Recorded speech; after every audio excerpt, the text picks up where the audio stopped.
Aqui nós temos um conceito que é muito interessante e importante que nós mantenhamos em vista, que é o conceito do remanescente fiel. Embora Deus tenha feito uma aliança com Abraão e com sua descendência, isso não significava que todo judeu era descendência de Abraão. Paulo diz isso com muita clareza lá em Romanos, capítulo 9.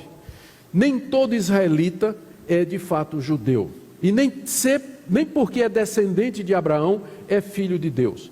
Dentro da nação de Israel, no Antigo Testamento, havia o que a gente chama do verdadeiro Israel, o remanescente fiel.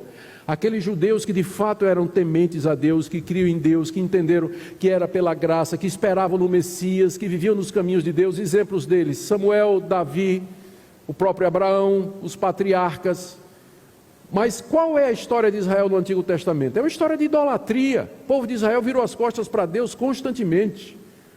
Quebrava a lei de Deus com frequência, se curvava diante de altares de deuses estranhos, casaram com mulheres de povos estranhos, misturaram a religião, viraram as costas para Deus, quebraram todos os mandamentos de Deus.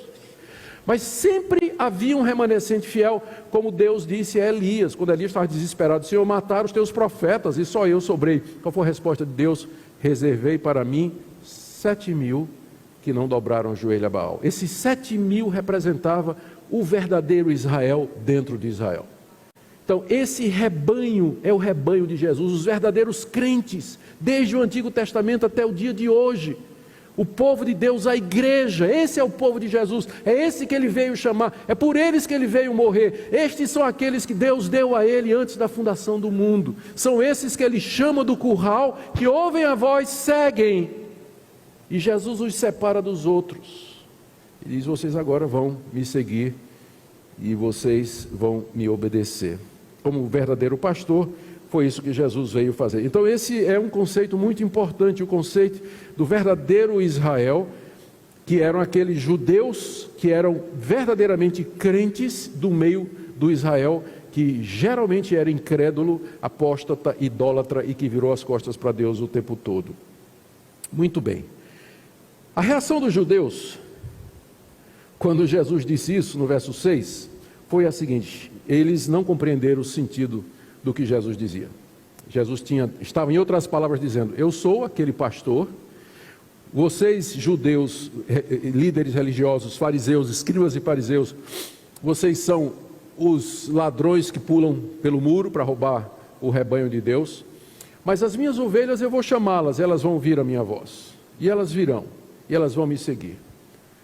E é isso que eu vim fazer aqui. Os judeus ouviram aquilo e disseram: mas o que esse cara está dizendo? Peraí, eles não entenderam a parábola. E a razão era que, ao ensinar por parábola, Jesus tinha dois objetivos. Era, de fato, tornar difícil a compreensão da verdade para aqueles incrédulos que já o haviam rejeitado, e ilustrar a verdade para os seus discípulos que haviam crido nele, porque os outros evangelhos dizem que, em particular, Jesus explicava as parábolas aos que eram seus, mas para os outros ele falava em parábola, mas em particular ele chamava as ovelhas e explicava o significado. Então os judeus disseram: peraí, não estou entendendo. Eles não entendiam porque não eram as ovelhas de Jesus, né? Óbvio, né? É claro, não eram do rebanho de Jesus, não reconheceram a voz. Não reconheceram a voz. Aí Jesus, então, agora vem o segundo sermão de Jesus. Com muita paciência, Jesus explica para eles o significado da parábola do verso 7 até o verso 24. Vamos ler agora. Jesus, pois, lhes afirmou de novo: em verdade vos digo, eu sou a porta das ovelhas. Agora ele está falando claro, não está falando mais com parábolas, né? Eu sou a porta das ovelhas. Todos quanto vieram antes de mim são ladrões e salteadores, mas as ovelhas não lhe deram ouvido. Eu sou a porta, se alguém entrar por mim será salvo, entrará e sairá e achará pastagem. O ladrão vem somente para roubar, matar e destruir. Eu vim para que tenham vida e a tenham em abundância. Eu sou o bom pastor. O bom pastor dá a vida pelas ovelhas. O mercenário, que não é pastor, a quem não pertence as ovelhas, vê vir o lobo, abandona as ovelhas e foge, então o lobo as arrebata e dispersa. O mercenário foge porque é mercenário, não tem cuidado com as ovelhas. Eu sou o bom pastor. Conheço as minhas ovelhas e elas me conhecem a mim, assim como o Pai me conhece a mim e eu conheço o Pai, e dou a minha vida pelas ovelhas. Ainda tenho outras ovelhas que não não desse aprisco, desse curral. A mim me convém conduzi-las, elas ouvirão a minha voz, então haverá um rebanho e um pastor. Por isso o Pai me ama, porque eu dou a minha vida para reassumir. Ninguém a tira de mim, pelo contrário, eu espontaneamente a dou. Tenho autoridade para entregar e também para reavê-la, esse mandato recebido do meu Pai.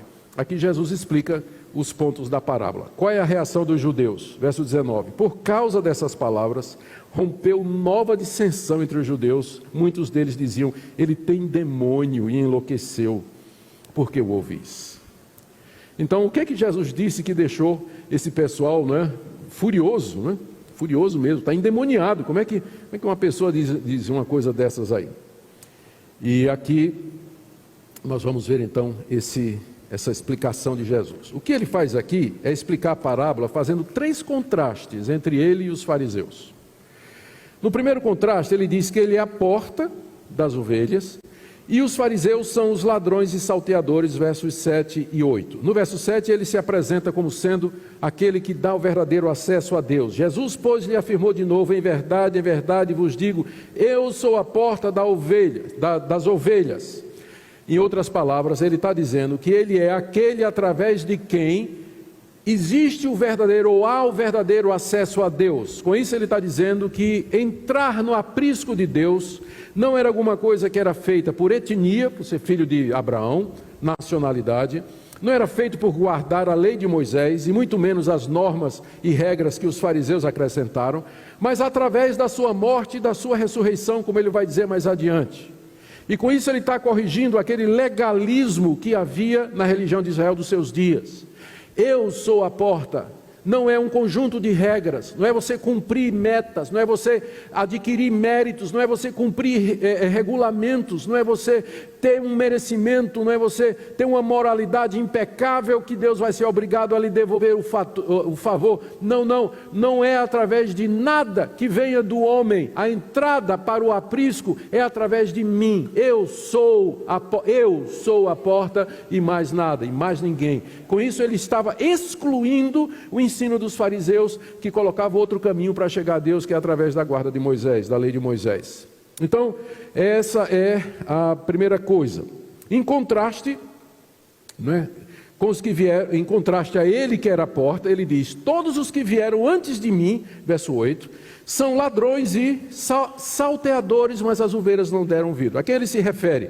Se refere aos falsos mestres da antiga aliança, aos falsos messias que vieram antes de Jesus. Antes de Jesus, naquela época, apareceram pelo menos 3 ou 4 messias, gente dizendo que era o filho de Davi, que era o salvador de Israel, mas que os romanos destruíram completamente. Jesus diz que eles e também os líderes religiosos de sua época, como os fariseus, eram ladrões e salteadores. Quem veio antes de mim, eu sou a porta. Os que vieram antes de mim pretendendo ensinar o caminho da verdade ou pretendendo ser o caminho das ovelhas, todos eles são ladrões e salteadores, eles são mercenários, eles são falsos profetas, porque ensinam falsas doutrinas, desvia o povo da verdade e se aproveita financeiramente do povo.